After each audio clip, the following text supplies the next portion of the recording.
Hello and welcome to our market alert video for today, which is December 2nd, 2022.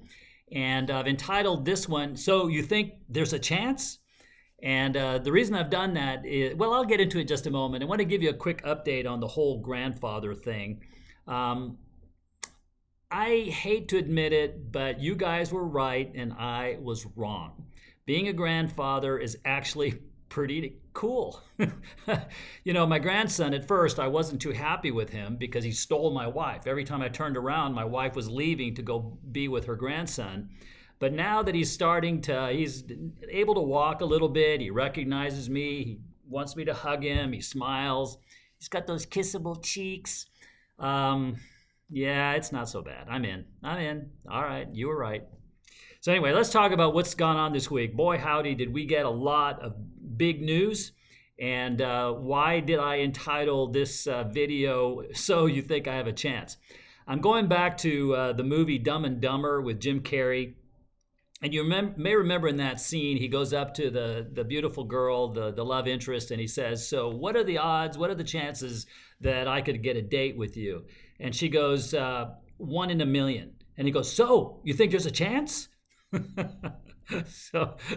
So that's sort of what happened this week when Jerome Powell, the Federal Reserve Chairman, said, he basically reiterated everything he's been saying all along. He didn't change much, but he did say that at some point we are going to stop raising interest rates. Wow, really?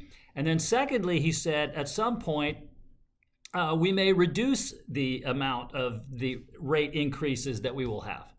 Wow, really? No kidding. So basically what happened is it was that, right? We had a whole thing of bad news, but we had one sentence with two little things in it, and everybody's like, oh, so there's a chance. And of course, that's where we saw the massive rise in the market. Then we got the jobs numbers this morning, which was kind of a cold dose of reality that kind of came back. So I want to go over with you basically two scenarios, okay? A tale of two cities, if you will. So in one scenario, we could see the market go way up, and in the other scenario, we could see the market go way down.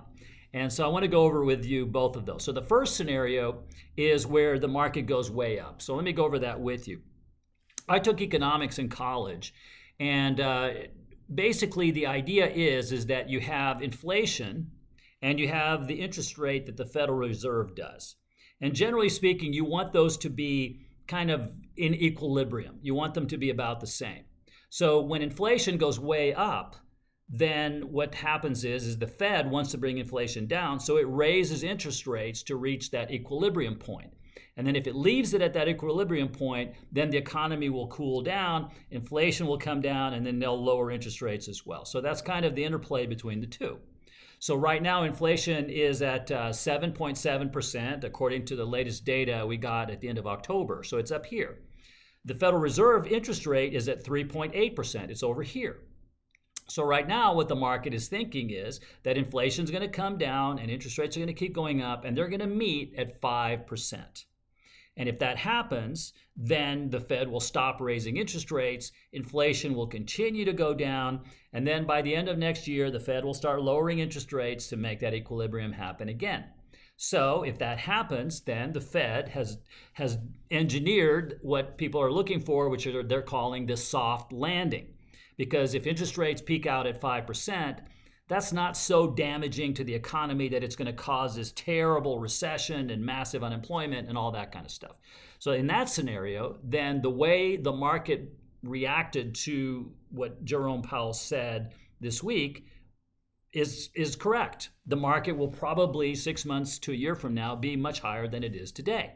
So on that count, there's the reason why we could see the market go up. Now, the other side of the coin is that what happens if this idea that they kind of meet each other at 5% is wrong? What happens if inflation goes higher than that and they have to raise interest rates even more to reach the equilibrium, and then we do have a really bad recession and therefore the market would go way down from here?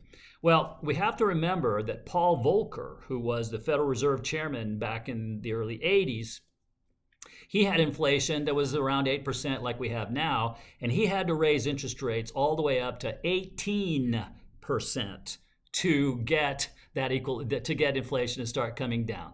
So if that happens this time, then at that high rate of interest, the interest rates, that could be very, very detrimental to the economy and cause a severe recession. So what kind of things could cause us to have the surprise that inflation is going to go up? Well, let me think about it. Maybe the jobs numbers we saw this morning, where the jobs came in way hotter than expected. And if jobs are hot, people have money to spend. What does that do to inflation? Makes it go back up again. And if that happens, Fed's going to have to react to that and raise interest rates higher than that 5%. And that's why we saw the reaction from the jobs numbers. So it's an interplay between the two going on right now. So the question you may ask is, well, what do we do with all that? I mean, how does that help me? Well, there's an old Japanese expression that says that the only person that knows where the market's going to go is the market itself. So listen to the market and it'll tell you. So basically what that means is that you want to listen to the market as opposed to try to second guess it or outguess it. And our strategy, our invest and protect strategy, is designed to listen to the market. It's not us being smarter than the market. It's just us acting according to what the market is telling us to do. And that's why we sold in April. We told our clients to get out of all of their stocks in April of this year. And we also said to get out of all of bonds this year for the same reason. The Fed raising interest rates is not a good thing for bonds, generally speaking. And so we still are in that posture at this stage. Even though the Federal Reserve Chairman said what he did, we don't know yet that we are in a position to say that inflation is going to stop where it is here and start coming down as the Fed raises interest rates, and they'll meet at 5%. We're not ready to say that, and therefore we're not ready to tell our clients it's time to buy. Now, you, if you're over 50, should be thinking about the downside risk. You know, we always talk about how it is better for us anyway to plan for the worst and hope for the best, meaning plan that interest rates will go way higher, we will have a bad recession and a bad bear market, and hope the other happens, as opposed to planning for everything works out great and hoping that the worst doesn't happen. So our philosophy is to be better safe than sorry.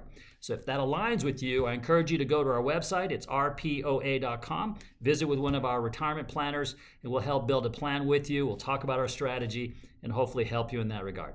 Please share this video with as many people as you'd like, and thank you for watching, and we will talk soon.